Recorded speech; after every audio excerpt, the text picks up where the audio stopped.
প্রিয় দর্শক শ্রোতা মণ্ডলী, আপনারা দেখতেছেন সিএম কোর্টের সামনে দর্শকরা জড়ো হয়েছে। কেন জড়ো হয়েছে বিস্তারিত বলতেছি।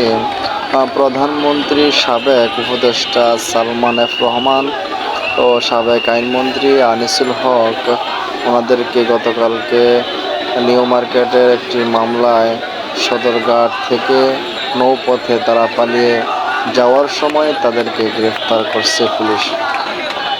গ্রেপ্তার করার পর তাদেরকে আজকে সিএম কোর্টে সন্ধ্যার সময় হাজির করা হয়েছে। তাদের বিরুদ্ধে আইনজীবীরা কোর্টের মধ্যে তারা বিচারপতির কাছে 10 দিনের রিমান্ড চেয়েছে।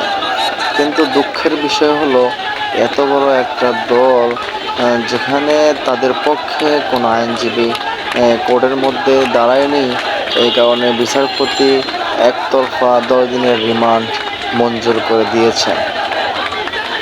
দেখেন, মঞ্জুর করার পর 10 দিন রিমান্ড পাওয়ার পর দর্শক শ্রোতারা এত খুশি হয়েছেন, তাদের উল্লাসে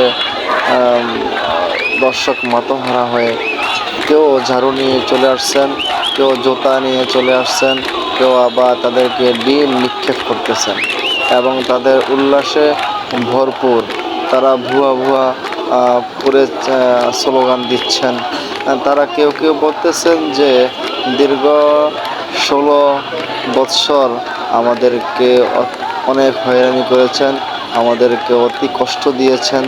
কেউ কেউ বলতেছেন যে এই হত্যা মামলার আসামি তাদেরকে ফাঁসির রায় দিতে হবে। যদি ফাঁসির রায় না দেয় তাহলে আমরা এই দণ্ডবিধি তাদেরকে না দিলে আমরা এই আইন মানি না। স্লোগানে তারা মুখরিত হয়েছেন সিএম কোর্টের সামনে। সম্মানিত দর্শক শ্রোতা, আপনাদেরকে আর একটা বিষয় জানিয়ে দেই যে মামলা করেছেন ওই বাদী পক্ষ আদালতে সকলের সামনে এমনভাবে কান্না করেছেন, বিচারপতি সহকারে সবার চোখে পানি চলে এসেছেন। কি নিঃশৃঙ্খলভাবে শিশুটিকে হত্যা করেছেন, শিক্ষার্থীদেরকে হত্যা করেছেন। এই হত্যাকাণ্ডের আসামিদের মধ্যে তারা 2 জন রয়েছেন এবং সাবেক প্রধানমন্ত্রী শেখ হাসিনা ওনাকেও মামলায় কার্যকর করে আসামি করা হয়েছে। আরও কয়েকজনের